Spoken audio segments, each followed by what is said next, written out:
Bonjour à tous, merci de nous rejoindre en direct du Sénat. Après la séance des questions d'actualité au gouvernement, on revient sur les différents thèmes qui font l'actualité en cette fin de semaine avec nos invités, à commencer par le sénateur UMP Roger Karoutchi. Bonjour. Bonjour. Merci d'être avec nous à 48 heures du scrutin pour élire le nouveau président de votre famille politique, l'UMP. Quel est votre pronostic cet après-midi? Oh, si je vous dis que je pense que Nicolas Sarkozy sera élu au premier tour, ce ne sera pas un grand étonnement.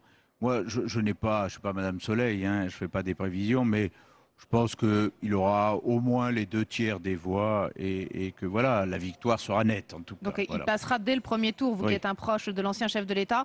S'il passe dès le premier tour, c'est un plébiscite pour vous?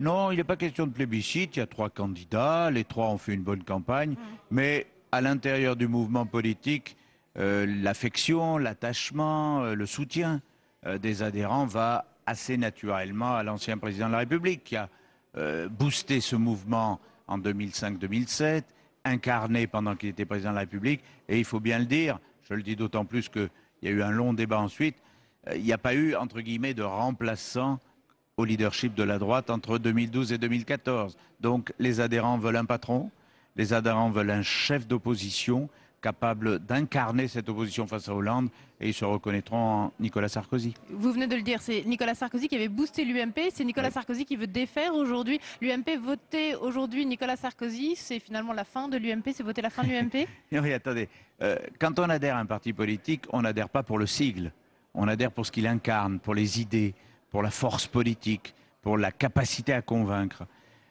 On est passé dans le passé, hein, moi j'ai adhéré, c'était l'UDR qui est devenu le RPR, qui a fusionné dans l'UMP, et les autres familles politiques aussi ont évolué. Si on dit l'UMP a 12 ans, mais l'UMP a connu des crises malgré beaucoup de C'est succès. jeune, 12 ans. 12 ans c'est jeune, mais le zapping politique va plus vite que prévu. Et je pense que si on veut Donc il faut élargir zapper la parce qu'il y a eu base... quelques difficultés, donc vous dites qu'il faut zapper le Non, mais sigle UMP. moi je Et si suis on pas... enlève le sigle UMP, ça vaut rénovation?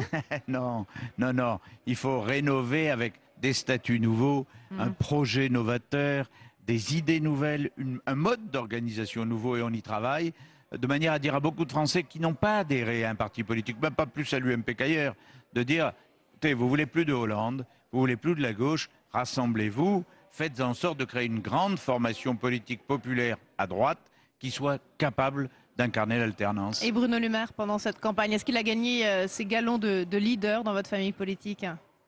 Incontestablement, il a fait une bonne campagne, il a gagné en notoriété, il a gagné en crédibilité. Alors, la fin de campagne est toujours pour les 3 candidats un peu plus difficile parce que on a eu droit ici ou là à quelques critiques un peu plus vives qu'en début de campagne. Oui, il y a quelques Mais sifflets. c'est pas très important. Au final, la campagne ne se sera pas trop mal passée. Il faut que le vote se passe bien samedi, qu'il n'y ait pas de contestation du vote électronique samedi.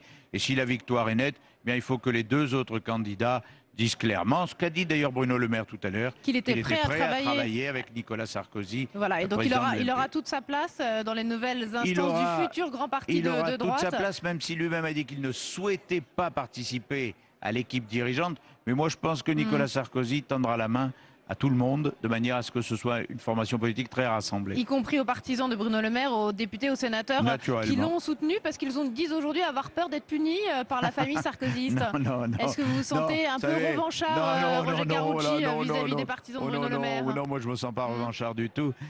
Non. Et en général, vous savez bien que quand on est élu, on a tendance à tendre la main davantage, d'ailleurs, à ceux qui vous ont combattu pour rassembler, presque plus qu'à ceux qui vous ont soutenu, qui, naturellement, auront des places. Mais je pense que c'est tout le monde rassemblé. Si on veut réellement réussir, l'alternance en 2017, c'est tout le monde rassemblé. Et vous trouvez que Nicolas Sarkozy a fait une bonne campagne? Elle a quand même été un petit peu plus compliquée que prévu. Certains disent qu'il a perdu un peu la niaque. Ah non, ah ça je peux vous garantir qu'il n'a pas perdu ni la niaque, ni l'envie, ni la volonté, ni l'ambition qui va avec. Mais en revanche, chacun savait que pour un ancien président de la République, rentrer tardivement en campagne par rapport aux 2 autres candidats et qui revient vers le parti politique alors qu'il a été chef de l'État, c'est plus compliqué que pour quelqu'un qui n'a été que ministre mais qui n'a jamais eu les plus hautes fonctions de l'État. Donc je trouve qu'après un début de campagne où il fallait un peu voir quel était le positionnement, la suite a été plutôt bonne. Il a rencontré énormément d'adhérents, beaucoup de militants, beaucoup de monde dans tous les meetings et je crois que les adhérents ont retrouvé leur patron. Allez, résultat samedi soir. Merci beaucoup Roger Carucci d'être venu en direct sur notre plateau. On va parler maintenant finances locales, notamment à l'occasion du congrès des maires qui se clôture ce soir porte de Versailles à Paris, que vous avez pu suivre tout au long de la semaine en direct sur notre antenne, sur l'antenne de Public Sénat. On va réécouter le ministre des Finances Michel Sapin tout à l'heure dans l'hémicycle du Sénat. Il répondait à une question d'un de vos collègues sénateurs sur les finances locales. On réécoute Michel Sapin. Il y a une vraie difficulté, c'est la très grande hétérogénéité des situations entre collectivités locales, qu'il s'agisse des régions, des départements, mais aussi à l'intérieur des communes, puisque c'est principalement ce sujet qui nous préoccupe en cet instant. Il y a des dispositifs de péréquation qui déjà tiennent compte de cette diversité, mais ces dispositifs doivent pouvoir être améliorés. Je voudrais citer quelques exemples. Le Fonds national de péréquation des ressources intercommunales et communales va progresser encore en 2015. Son montant aura fait plus que quintupler en passant de 2012 à 2015, je dis ça à ceux dont j'entends une voix qui me paraît peu avertie, de 2002 à 2015, de 150 à 780 millions d'euros. Ce n'est pas eux qui l'ont fait, c'est vous, enfin la majorité ici à l'époque, qui l'a voté. Or, ce fonds de péréquation soutient tout particulièrement les communes rurales en difficulté. Il en va de même s'agissant des 10 000 communes qui touchent la DSR dite cible ou les 250 communes qui touchent la DSU dite cible. Pour conclure, je voudrais dire qu'il faut encore améliorer ce dispositif de péréquation. Le gouvernement, le ministre du Budget l'a annoncé ce matin, est ouvert. Il demande votre collaboration d'une réforme de la DGF pour que cette DGF soit plus justement répartie. Qu'il n'y ait pas plus par habitant à Neuilly qu'à Guéret, par exemple, et encore, je ne cite pas Argenton-sur-Creuse. Voilà, donc pour Michel Sapin dans l'hémicycle du Sénat cet après-midi lors de la séance des questions d'actualité au gouvernement. De nouveaux invités nous ont rejoints sur le plateau cet après-midi. Jean-Marie Bockel, bonjour. Merci d'être avec nous, président de la délégation aux collectivités territoriales ici au Sénat. Et puis Philippe Kattenbach, sénateur socialiste, bonjour. Merci à tous les deux d'être là. Donc finances locales au cœur cette semaine du congrès des maires à Paris, avec en ce moment même le discours du Premier ministre Manuel Valls devant les maires. Un Manuel Valls qui, pour l'instant, est assez applaudi par les maires, qui n'ont pas manifesté leur mécontentement. Mécontentement qui s'est fait un peu entendre tout au long de la semaine sur la baisse des dotations. Est-ce que vous souhaitez, Philippe Kattenbach, que le gouvernement mette un peu d'eau dans son vin et annonce, par exemple, un étalement de cette baisse des dotations ? Ici, les sénateurs socialistes ont proposé, dans le débat sur la loi de finances pour 2015, que l'effort demandé aux collectivités de 11 milliards sur 3 ans soit porté à 4 ans et donc qu'on étale cet effort. C'est une demande des sénateurs socialistes et nous espérons... Qui rejoint les rangs de la droite, donc là il y a une certaine finalement cohérence entre la gauche et la droite au Sénat. De défendre les collectivités, on peut avoir des majorités qui dépassent les clivages politiques. C'est vrai que les maires sont inquiets, c'est vrai que c'est difficile pour tout le monde en France, les entreprises, l'État, les ménages, mais aussi les collectivités locales, et qu'il faut essayer de trouver les moyens pour aider et accompagner les collectivités territoriales. Le gouvernement a déjà fait des gestes. Grâce à des fonds de péréquation, grâce à des aides spécifiques pour les communes rurales. Des annonces ont été faites récemment par Manuel Valls sur le monde rural. Je crois qu'il faut encore aller plus loin pour aider et accompagner les maires, et notamment les maires des petites communes. Et je considère que ça passe par peut-être plus de péréquation. Moi, je suis élu de la région parisienne, des Hauts-de-Seine, un département riche, avec des communes très riches, qui parfois bénéficient de plus de dotations par habitant que des petites communes en difficulté. Donc il y a aussi un rééquilibrage à effectuer dans l'aide qu'apporte l'État aux collectivités. Alors c'est vrai, pas de clivage gauche-droite. Jean-Marie Bockel, vous êtes d'accord avec ce que vient de dire Philippe Kattenbach? Au niveau de la mobilisation, on est d'accord. Et à mon avis, la raison pour laquelle ça se passe relativement bien au Congrès des maires pour les membres du gouvernement, c'est qu'en fait, un journal parlait de révolte. Il y a un fond de révolte, mais il y a surtout une attente très forte qu'il soit entendu, que des réponses soient apportées. Tout le monde sait que c'est difficile. Et d'ailleurs, l'élection du nouveau président avec son nouveau vice-président socialiste, le président Barouin, montre qu'on n'a pas voulu aller à la confrontation. On n'est pas dans la politique politicienne, on est confronté à des vraies réalités de terrain. Et on attend du gouvernement qu'il fasse, dans le contexte français actuel, le mieux possible. Ça, c'est un premier point. Le deuxième point sur la question des dotations. Vous parliez tout à l'heure de cette délégation que j'ai l'honneur de présider. Plusieurs de nos collègues ont présenté une première partie d'un travail de fond sur les conséquences de la baisse, et on a pris les chiffres que vous avez donnés des dotations sur les territoires, c'est quand même assez terrible. Et moi, on parle d'une baisse de 6 milliards d'euros d'investissement. Je voudrais apporter, alors tout ça, oui absolument, et donc les effets sur les entreprises, sur l'emploi, etc. Je voudrais apporter une nuance à votre propos sur la péréquation. Évidemment, on ne peut être que pour la péréquation, notamment en direction des communes les plus pauvres. Mais la péréquation, c'est prendre aux uns pour, et c'est ce que vous disent les maires sur le terrain, aller on ne sait pas toujours où. Et parfois, on a des territoires qui sont à la fois considérés comme fragiles et à qui on prend de la péréquation. Donc là, il faut être plus transparent, plus juste. Non seulement, d'ailleurs, il faut revoir M. tout ça. Ecker a proposé de revoir la DGF et je crois que c'est indispensable. Aujourd'hui, on a un système de dotation qui est illisible, qui est beaucoup trop complexe. Il faut le simplifier, le rendre beaucoup plus clair et qu'en effet, il y ait plus de moyens pour les communes en difficulté, les petites communes, que pour les communes importantes. Moi, je le redis, dans mon département, des villes ont des moyens très importants. Il n'est pas normal qu'elles soient en plus aidées par l'État. Est-ce qu'une des solutions pour pallier à cette baisse des moyens, ça pourrait pas être au niveau des communes, le regroupement de communes? Est-ce que vous seriez pour sur certaines collectivités, les villes, moi j'étais longtemps maire d'une ville, maintenant je suis président d'une agglomération où il y a des communes de tout type, y compris des petits villages et des communes de banlieue, et avec de la DSU, etc. Mais est-ce qu'il faut favoriser, Jean-Marie Bockel, le regroupement de territoire, est-ce qu'il faudrait favoriser le regroupement de communes pour pallier justement à c'est une ce manque de moyens? La montée en puissance de l'intercommunalité avec cette dimension de mutualisation, je crois, va continuer, mais dans certains cas, la fusion, à condition qu'elle ne soit pas imposée de manière brutale, mais au contraire préparée, etc., peut être également une réponse. Sur la base du volontariat. J'espère quand même que... Il y a la PPL Pélissard qui va arriver bientôt au débat au Sénat, qui est positive. Elle permet de nouvelles fusions en proposition de loi de Jacques Pélissard, en garantissant le maintien des dotations pendant de 3 ans. l'Association des maires de France. Il y a une incitation aussi financière à ce que les communes de taille moyenne ou petite se regroupent et constituent une nouvelle commune, une commune nouvelle. Donc, sur cette solution-là, tout le monde trouverait que ce serait une bonne voie, en tout cas des fusions sur la base du volontariat, peut-être accompagnées d'incitations financières de la part du gouvernement. En sachant que la fusion n'est pas la panacée, on ne va pas arriver à 8000 communes comme en Allemagne alors qu'on est 36 000. Peut-être on arrivera un jour à 20 000, 25 000.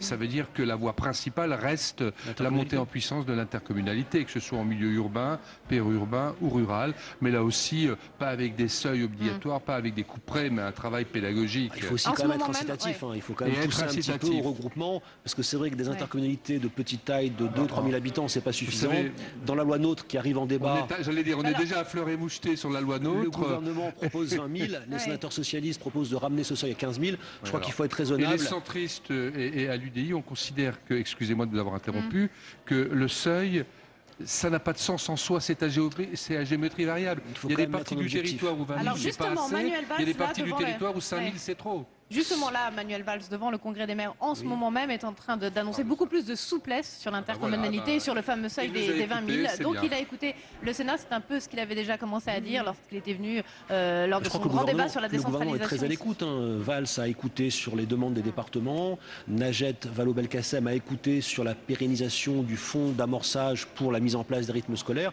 Je crois que les élus locaux ont la chance d'avoir un gouvernement qui est vraiment à leur écoute et qui essaye, dans un contexte difficile, financièrement c'est difficile, de trouver les meilleures solutions pour accompagner les maires dans leur travail quotidien au service de nos concitoyens. Il n'y a plus qu'à faire. Il n'y a plus qu'à faire. On fait beaucoup. Alors, échec ce matin de la commission mixte paritaire entre sénateurs et députés sur le texte de la délimitation des régions. L'Assemblée nationale reste arc-boutée sur la carte de 13 régions votée en séance mardi à l'Assemblée nationale.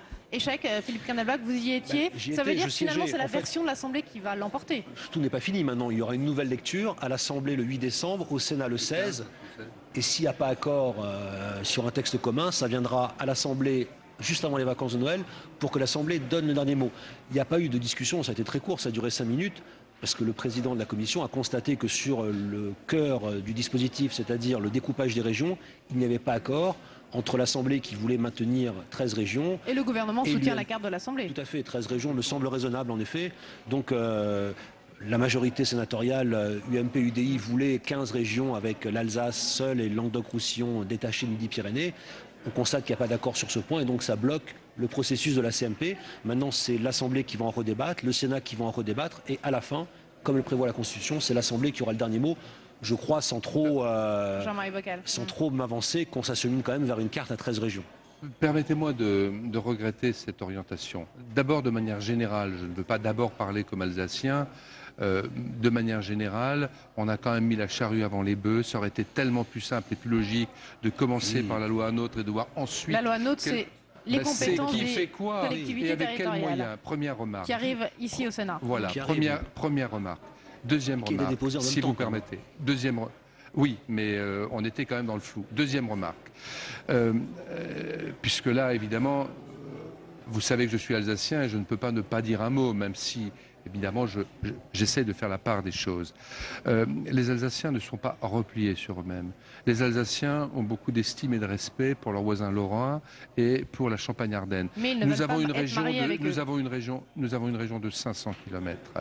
Nous avons eu au départ un projet gouvernemental défendu par M. Valls, Alsace-Lorraine. Je fais partie de ceux qui considéraient que, avec des critiques à la marge, c'était possible. Et du jour au lendemain, le groupe socialiste à l'Assemblée nous a rajouté une région pour des raisons, alors que par ailleurs d'autres régions comme la Bretagne, on ne sait pourquoi, et ça les gens l'ont mal vécu. Et sur le terrain, c'est très difficile à expliquer. Alors nous sommes des républicains, nous aimons notre pays, nous ne sommes pas dans le repli sur soi. Non, mais nous allons continuer à nous battre et à nous mobiliser jusqu'au bout du processus parlementaire. C'est normal, le débat continue. Le débat continue, mais c'est vrai que l'Alsace est une région petite par la superficie, seulement 2 départements, un peu plus d'1,6 million habitants. Et c'est vrai que dans le cadre d'un projet de loi qui veut constituer de grandes régions, il était difficile de laisser une petite région. Mais pourquoi les unes et pas les isolée. autres, alors, si vous voulez une grande région, oui, une Allez, trop on va pas grande refaire région. ici le débat sur l'Alsace, mais il y aura une séance à nouveau ici à la mi-décembre pour en débattre. Et nous le débattre. regrettons profondément. Voilà. Très bien. Cela dit, moi, à mon avis, c'est plutôt un atout pour l'Alsace que d'être une locomotive d'une grande région avec Strasbourg comme capitale. L'avenir le dira. Merci à tous les... Merci d'avoir rappelé que vous souhaitiez que Strasbourg soit capitale. Apparemment, tout le monde ne le souhaite pas. Non, vous voyez, on est déjà... Allez, on refera le débat sur l'Alsace un autre jour.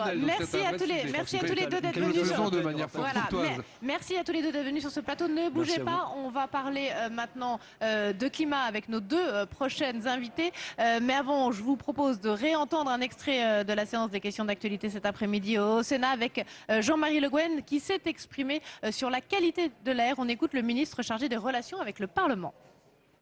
L'État, vous le savez, agit pour améliorer la qualité de l'air et notamment dans le projet de loi relatif à la transition énergétique, il est prévu d'accélérer la mutation du parc automobile vers des véhicules moins polluants avec un bonus porté à 10 000 € pour l'achat d'un véhicule électrique en remplacement d'un véhicule diesel dans les zones les plus polluées. Il est prévu également de développer des infrastructures de recharge des véhicules électriques, de renouveler les flottes de véhicules publics par des véhicules propres, de donner enfin la possibilité aux maires de mettre en place des zones de circulation restreinte réservant la circulation aux véhicules les moins polluants, de mieux prendre en compte dans ces enjeux la planification territoriale. Plusieurs dispositifs de soutien ont été mis en place par l'État. Dans l'industrie, des projets permettant de réduire les émissions de polluants atmosphériques peuvent bénéficier de prêts bonifiés, les prêts verts gérés par BPI France. Dans l'agriculture, le projet de feuille de route santé-environnement prévoit de mettre en œuvre des opérations pilotes de réduction des émissions polluantes, notamment avec le concours de l'ADEME. Enfin, pour le remplacement d'un ancien appareil de chauffage au bois par un appareil récent, les particuliers pourront bénéficier du crédit d'impôt de transition énergétique de 30%. Voilà, donc Jean-Marie Le Guen dans l'hémicycle du Sénat tout à l'heure lors de la séance des questions d'actualité au gouvernement sur la qualité de l'air. On discute qualité de l'air, climat, environnement avec nos 2 dernières invitées cet après-midi. Chantal Joanneau, bonjour. Bonjour. Merci d'être avec nous. Leïla Hachi, bonjour. C'est à vous que répondait tout à l'heure le ministre chargé des relations avec le gouvernement. Vous l'avez interpellé sur cette question. On dit mesdames d'ailleurs les sénatrices ou mesdames les sénateurs? Parce qu'on voit que Jean-Marie Le Guen, il a du mal à vous appeler madame la sénatrice. Ça vous a gêné? Madame la sénatrice, oui, ça m'a gêné parce que j'ai fait la remarque et à une 2e reprise, il l'a précisé, madame le sénateur. Donc je pense qu'on est quand même dans un peu beaucoup de misogynie. Ouais, voilà. Et dans d'autres endroits, il y a des députés qui ont été condamnés pour exactement, ça, assez condamnés récemment. pour avoir négligé. Bon, on va parler climat avec Chantal Joanneau. François Hollande qui veut laisser sa trace sur l'empreinte écologique. Il veut peser sur la conférence Paris Climat 2015. Est-ce qu'il a été touché par la grâce écologiste?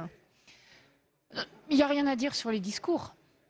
Les discours sont très bien, ils sont très engagés, ils sont très beaux, mais nous, c'est vrai qu'on se fie un petit peu aux actes. On est des femmes, donc on est très concrètes.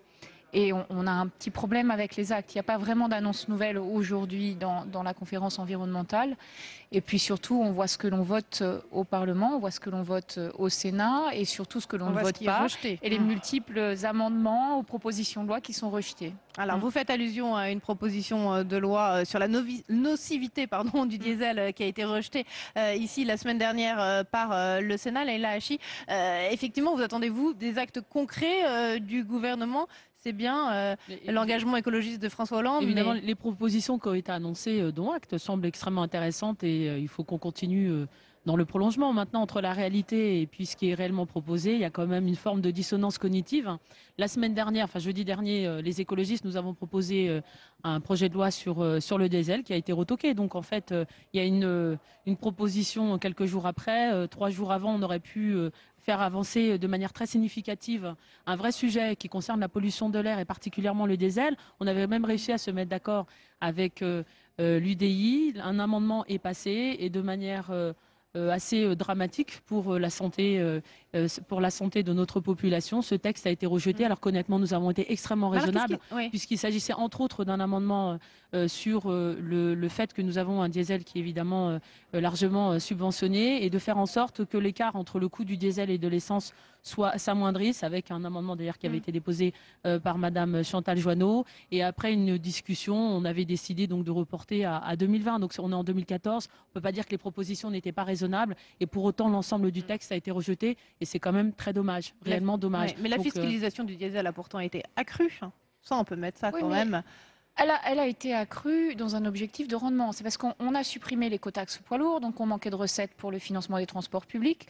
Du coup, on a rajouté 2 centimes d'euros sur le diesel, plus 2 centimes de contribution carbone. Donc c'est vraiment, en réalité, plutôt que de faire payer les pollueurs, à savoir les transporteurs routiers, on a fait payer tous nos concitoyens.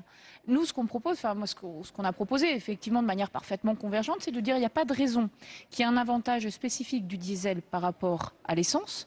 Basons-nous simplement sur les émissions de carbone et les pollutions et sur une période de 5 ou 10 ans, essayons de baisser le prix de l'essence et d'augmenter le diesel ou en tout cas d'aligner les deux fiscalités. Rien que ça, et systématiquement, je veux dire systématiquement, parce que c'était le cas dans cette proposition de loi, c'est le cas dans le PLF, c'est systématiquement le cas, c'est toujours rejeté. Et si on ne bouge pas sur les indicateurs... Ça ne fonctionne pas. Sur les indicateurs économiques, comme celui du président de la République aujourd'hui, pour sauver notre climat au niveau mondial, pour que la France pèse au niveau mondial, c'est ce que François Hollande a dit aujourd'hui. Et pourquoi on n'arrive pas finalement à faire passer des petites mesures concrètes? Parce qu'il faut le dire franchement, il y a une forme de lobby, mais évidemment, il y a une forte résistance à combattre ce lobby. C'est tellement beaucoup plus simple de... Malgré l'étude alarmante parue cette semaine concernant l'air. Je le disais tout à l'heure dans ma question au gouvernement, nous avons un budget dans le cadre du grand emprunt fléché des montants 20 millions d'euros pour PSA et Renault et 90 millions pour améliorer le moteur hybride diesel. Alors même qu'on est en train de dire et qu'il y a absolument l'unanimité pour l'ensemble des partis, c'était très clair dans le cadre des débats que nous avons eus au sein de l'hémicycle, sur les conséquences sanitaires et environnementales de la pollution de l'air. C'est acté, tout le monde l'admet, et pour autant, on ne tire pas les conclusions des analyses et de la gravité de la situation, parce que, il faut le dire franchement, c'est mon sentiment, on cède au lobby, et je trouve ça dommage. Est-ce que vous comptez sur le texte de Ségolène Royal qui va arriver début 2015 ici au Sénat, son texte sur la transition énergétique, pour essayer de refaire passer des mesures pour améliorer la qualité de l'air? Mais il y a un petit problème de fond en fait avec Ségolène Royal, c'est que elle ne veut, tout est label, encouragement, valorisation, mais elle ne veut en aucun cas toucher à la fiscalité. Tant qu'on ne touche pas à la fiscalité qui aujourd'hui en fait subventionne les énergies fossiles à hauteur de 6 milliards. Donc il faut taper là où ça fait mal. Non mais tant qu'on ne change pas les indicateurs économiques globalement, il sera toujours plus rentable de polluer que de ne pas polluer. Donc dans la loi de transition énergétique, ça ne changera pas un iota sur ces éléments-là. Et quand vous regardez la loi de santé publique, parce que ce sera intéressant aussi d'en parler dans le cadre de la santé publique. La loi de Marisol Touraine qui arrivera après au printemps prochain. Il n'y a pas un article sur ces sujets-là, pas un seul. Donc voilà.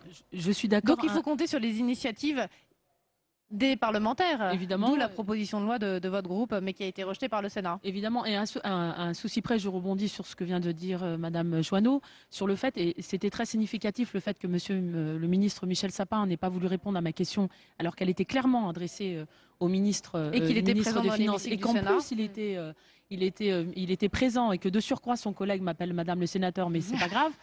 Le simple fait de mettre de côté cet aspect économique et financier pour l'ensemble de notre population est assez significatif.